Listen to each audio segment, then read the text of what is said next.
and welcome to our show for the love of animals. We have a great feature for you today.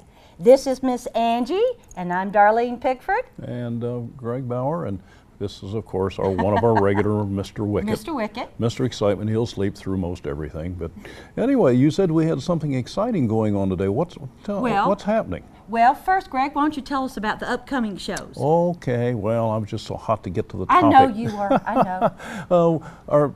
We have a couple of upcoming shows we're sure our viewers will like. One on acupuncture with animals, which is kind of something new and unusual. We've been wanting to do that show for a while, and now we have a person that can talk about it. And then we'll be doing our annual Christmas show coming up before too long. So with those, stay tuned in for the future on those. Now, what do we have for today, Darlene? Well, we're going to take an unusual approach for the love of animals through the Episcopal Church. Okay. So would you introduce our guest for today? I'll be happy to. We have with us today, from her time out from her busy schedule, the Reverend Meghan Holland, who is the Assistant Rector here at Grace Episcopal Church in Paducah. And Meghan, thank you so much for sharing time with us today, and we're real anxious to hear about what the church is doing. Thank you for having me. Yeah, we're so glad you're here. Tell us first about your own fur family. My fur family. I have two cats, a brother and sister, named River and Skystasia. They're Maine Coon mixes, we think. They were adopted from the Murray Humane Society. So who knows what their background really is. And I understand you chose one, and your husband, Tyler, chose the other one? Exactly. Well, we went to the Humane Society with every intention of coming away with just one kitten. And I went straight to Sky and picked her up. And Tyler, my husband, went straight to River and picked him up. And we both just stared at each other. And eventually we said, well, we're going to have to get two. Well, you can't go wrong with a fellow who loves cats. No, you can't. And we're going to be hearing more about both of those in our two happy tales today. Are. So. Excellent. Well, let's start out. Meghan, tell me what the ENAW is. I can do that. That's the Episcopal Network for Animal Welfare.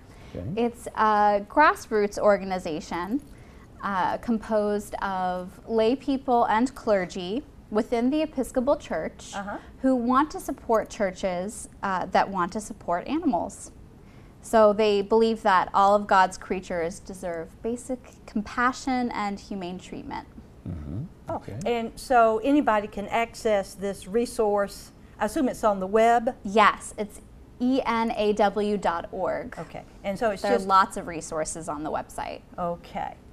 How did you find out about this? I wasn't even aware of it. Of course, maybe, I mean, I'm Episcopalian, but I didn't know anything about it. Yeah, I have a lot of colleagues that are very involved in the ENAW. A lot of my colleagues want their congregations to be animal-friendly congregations. So this is a great resource to make sure that your church is supporting animals. All right, and the people who support animals, and the people who support animals, exactly. As it turns out, we sort of need people to... Right. Episcopalian or not, right? Yeah, right, exactly. Well, I think one of the features of this is a seasonal occurrence called the Blessing of the Animals. Yes. What is that? So every animal-friendly congregation with the ENAW makes a commitment to hold a yearly blessing of the animals. And it's usually done around St. Francis Day, which is in the beginning of October. And St. Francis is the patron saint of animals. So at the blessing of the animals, you gather all of your animals that you'd like to be blessed. So that's pets or work animals or kind of, any animal that has touched your life. And you bring it to the courtyard of the church, or in some cases inside the church, and a priest will bless your animal. Oh, how neat. I think Wicket has been blessed, what, Greg? 3 or 4 times, right? Well, he probably could use several more, too, sometimes. River and Sky have been blessed several times, too. And the service, this blessing of the animals, isn't just for Episcopalians, is it? No, it's for anybody who would like to recognize the blessing that their animals have brought to their lives. So all are welcome.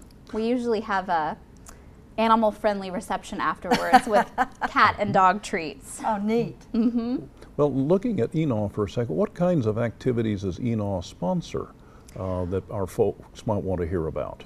Right, there aren't really activities. It's more of a resource place.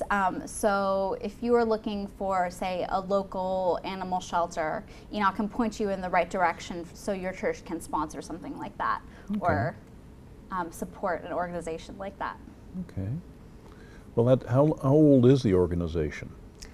Oh, Greg, that I can't tell you. Okay. In other words, it's been around for a little while. It's been around for a little while. I wish I had that information, actually, but I don't. It's fairly new, actually. I think it was maybe 2004. Okay. Okay. Don't hold me to that. Okay.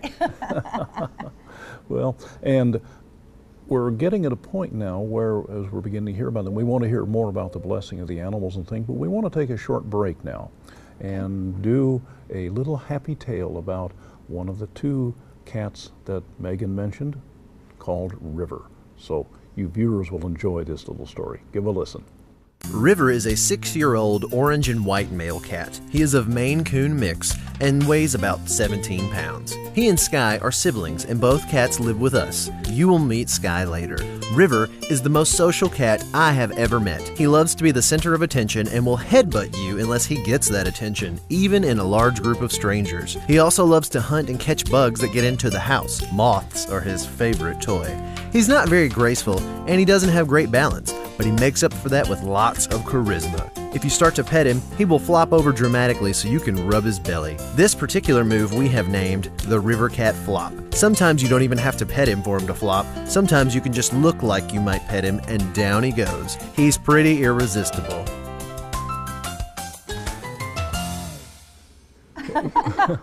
Welcome back. We hope you enjoyed that little tale about River and the flop, as we call it. That's absolutely priceless. Well, our guest this afternoon is the Reverend Meghan Holland from Grace Episcopal Church here in Paducah. She's the assistant rector there, and we touched briefly on just a moment ago in the first segment about the blessing of the animals. Megan, tell us a little bit more about what's involved in that service when people can come to the church and on at the particular ceremony and such. What all is involved? What's involved? It's actually a very brief service. As you can imagine, some of our animals might get a little impatient if it was a very long service. But usually we say a prayer that St. Francis actually wrote or was said to have written. And then a priest, or two priests in our case, will go around to each animal and have the owner name the animal. So then we'll put our hands on the animal and bless them and recognize the blessing that they bring to their home, and bless them in the name of the Father, Son, and Holy Spirit. Okay, so it sounds like this is in your church, or our church, done outside, right? Right. In our church it is done outside, but there are churches that hold their animal blessings inside the church. Oh, really? Yes. Actually, the church that I worked at prior to Grace Church Paducah, we had our animal blessing inside. And some of the members brought their horses to be blessed. Oh, you're joking. Really? Yes. How did they do that? We thought it might not be wise to bring the horses completely inside. So we opened up our back doors and we brought their front halves inside. Oh, how to be blessed so they could be part of the service. Well, it was lovely, just being surrounded by God's creatures. Wow. I think many of our viewers may well have seen the tape or film a few years ago of one of the main Episcopal churches in New York City actually had an elephant come down and be blessed. Yeah, but in the church. Yes, and the procession was led by a gentleman who had an eagle, and this was inside the cathedral. Yes, we are very serious about our animal blessings.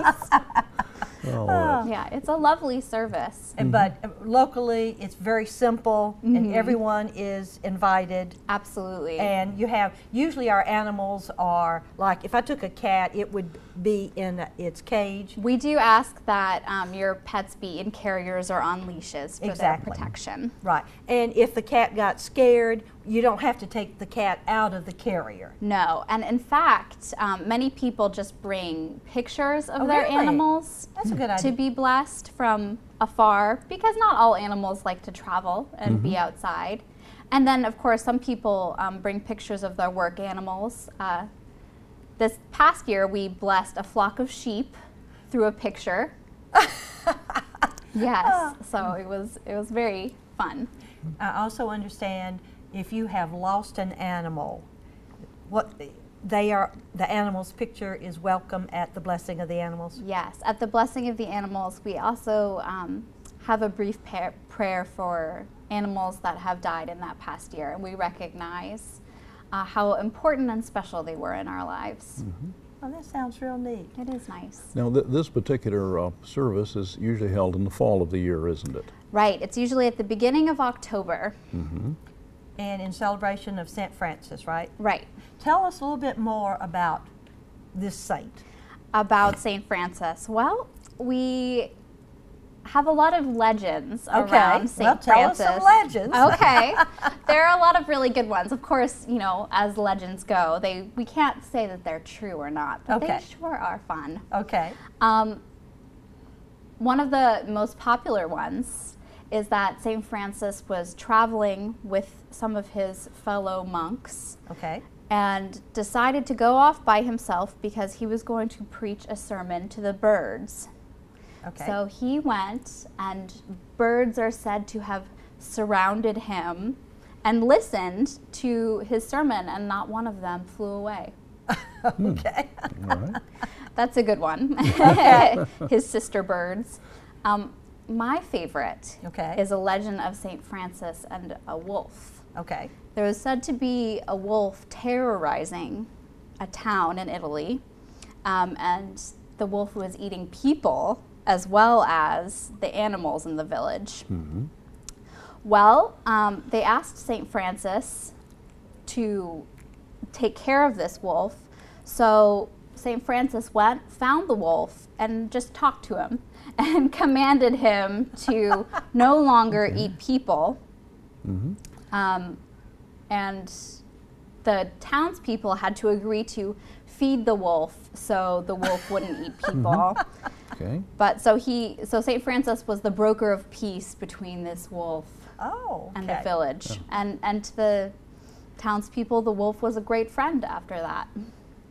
Now, That's one of my friends. That's a great story. Now, I understand St. Francis was an actual person. And he's dated in what century? Oh, 12th century. I think it was. Well, 13th century, 1200s. Right. You're right. 1200s and and something. Yes, and he lived in Assisi in Italy. He came from a very rich family to start with, right? Yes, and he gave up the riches of his family in order to serve God.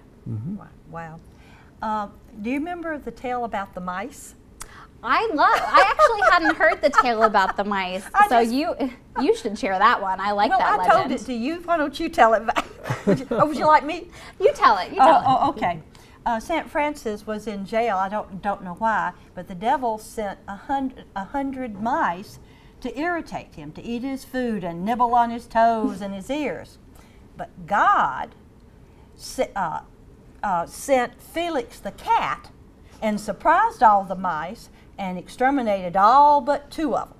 So they could keep. So St. Francis would not be in torment from the mice. Oh, I like that one. Yes, I do too. Another one about St. Francis was that when his donkey, who had carried him all over Italy, when his donkey died, St. Francis wept and prayed for him on the donkey's deathbed. So obviously he has even if not all of these legends are true, we know that he had a great heart and love for creation. And one of the things we're going to talk about a little bit later is when you lose a pet or an animal, it's a very deep emotional strain. on people, and you just alluded to that, and we'll talk a little bit about that a little bit later, but it's something that I know many of our viewers have experienced, and it's an unfortunate thing, but it's something that happens. And they're like members of the family. They really are. And so today, don't we know, or don't we attribute to St. Francis not only the love of animal and nature, but ecology, taking care of this planet, is it being stewards of creation, being good stewards of creation. So absolutely. So this gentleman has sent us by his example, a tradition, legends, and facts maybe all mixed together. But he was truly a lover of God's creation, absolutely, including its animals too. Absolutely. Okay, we want to take a break now for a short another happy tale. This one is about Skytasia. Skystasia. Excuse me. It's a complicated cat name. Anastasia. You can call her Sky. I can handle Sky much better. Anyway, our viewers, I know, will get a kick out of this one. This is the other cat in Meghan's family, and very unusual thing, so give a listen. Skytasia, or Sky, is a 6-year-old black and white female cat. She is of Maine Coon mix and weighs about 17 pounds. She and River are siblings. Sky is definitely a mama's girl. She follows me from room to room and definitely favors me. When I go to bed at night, she crawls under the covers with me and sleeps curled up next to me. One activity she enjoys is singing. She has a typical Maine Coon trill in her meow, making it quite distinct. It should be noted that Tyler and I do not enjoy her singing. As the sun comes up, Sky likes to sit against the high point in our bedroom, which is our dresser, and meow into the air over and over again. We have named this activity Sky's Morning Songs. Occasionally, the concert will end prematurely when we squirt her with a squirt gun we keep by our bed. Her favorite toy is without a doubt the plastic ring around the milk container lid. She can play with that for hours. Welcome back. We hope that you're enjoying our program this afternoon, and particularly those two happy tales. Sky, I guess she has rooster in her or something. I'm not sure just what it is, but the sunrise certainly brings out the best in her. And maybe the worst in her owners. We've frequently thrown socks at her or squirt her with a water gun. Water is a good deterrent for cats. Is she the one that sings to the cross? She does. I have this cross that is hanging up in our bedroom, and it is actually gotten for me in Assisi, where St. Francis is from. Oh, wow. And I guess because it's shiny, she likes to meow at it in the morning when she's doing her morning songs. Oh, okay. But I think it's a form of cat prayer that she's doing. I prefer to think that. So I might, if she's meowing to the cross, I might let her go on a little bit longer than I would normally.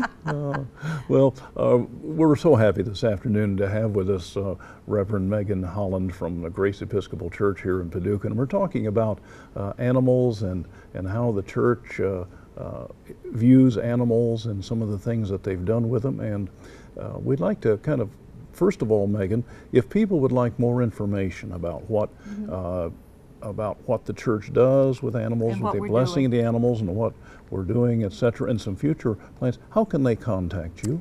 Well, they can contact me at Grace Episcopal Church in Paducah. Our website is www.gracepaducah.net. Okay. And the telephone number is 270-443-1363.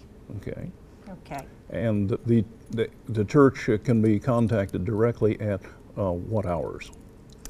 Usually about 9 to 5, Monday through Thursday, and then of course we're there almost all day Sunday. And on Saturday morning, I think, 9 to 12. From time to time. Certain Saturdays. Yeah. Okay. Just call us. We'll get back to you. I know, and you can also contact us through email on our website. Yes, all that information is up on the website. Or leave a voicemail message. Absolutely. Or something like that. So. Okay. Besides, just to recap, besides the enaw.org, which is the Episcopal Network for Animal Welfare, Good job. which is kind of like our, I got it down now, a resource list. One of the resources is the blessing of the animals, and you could have different services our service in our church might be different than somebody else's, right? Absolutely. Okay. Oh, and just incidentally, other churches do have blessing of the animals. I know some Methodist and Presbyterian churches, so it's not just we Episcopalians who No, lots of different traditions and Okay. churches All right. do it. But those are two things on the network. A third thing I noticed on the network, it talked about the importance of pastoral care Right. to those who are grieving about animals. What are we talking about there? Well, the death of a pet can lead to profound mourning, and providing pastoral care means that the ministers in the church are there for people that are going through this period of mourning in their life.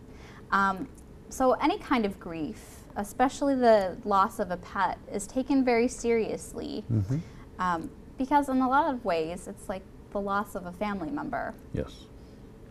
And there's never a right way to grieve. No. So the church is just very conscious of trying to be there for people. Well, and what particular things do you as a minister or do members of a congregation, could they do to help a person grieve? Well, I think the first thing is listening. A lot of people love to tell stories about their pet and want a place to put those stories in a larger context, even sometimes a holy context in their life. Yes. Also, sometimes people might want to have, a small prayer service or remembrance for their pet. And I think that's a completely appropriate way to mark the occasion. We want to make sure we encourage that expression of grief. One of the hardest things as you're losing a pet is decide whether to put the animal down, to euthanize it or not. Yes. Do you have any guidelines about, it's never easy, let's say Right. you have to do it. Right. But if you have any, for example, if I had a friend, I would never let them go alone unless they wanted to have their pet Right. put down. Absolutely. And that's a very difficult decision. Very difficult. Again, I think just listening to a person where they are, it can be enormously helpful. So having a minister or somebody in your life to be there with you as you're making that decision, or be there with you at the moment, Yes. I think is very important. Yeah. I have had to put several pets down, Greg and I have, and at first I couldn't participate, but I've learned that if I am going to put a pet down, it'll be in my arms, Right. And at one time I was not able to do that. Well, don't worry. Your pet was in God's arms. That's the most important. Yes, absolutely. So even if you're not there when your pet dies, your pet was not alone. Yes. Yeah. Which leads me to something. Do you have any particular favorite pet poems or prayers or? I actually do. It's a fairly new book called Animal Rights. It's liturgies of animal care. So it's not just when a pet dies. There are all sorts of liturgies about animals. It's by the Reverend Andrew Lindsay, Linzey, I believe.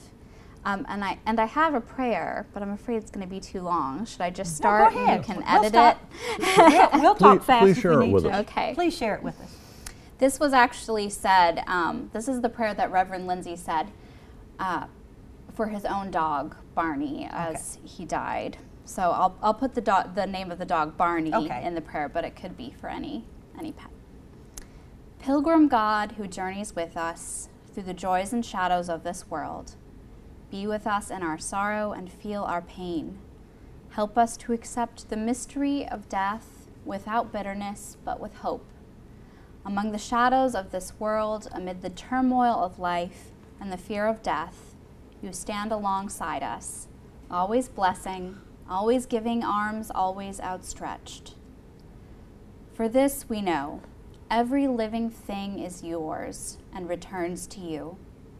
As we ponder this mystery, we give you thanks for the life of Barney, and we now commit him into your loving hands.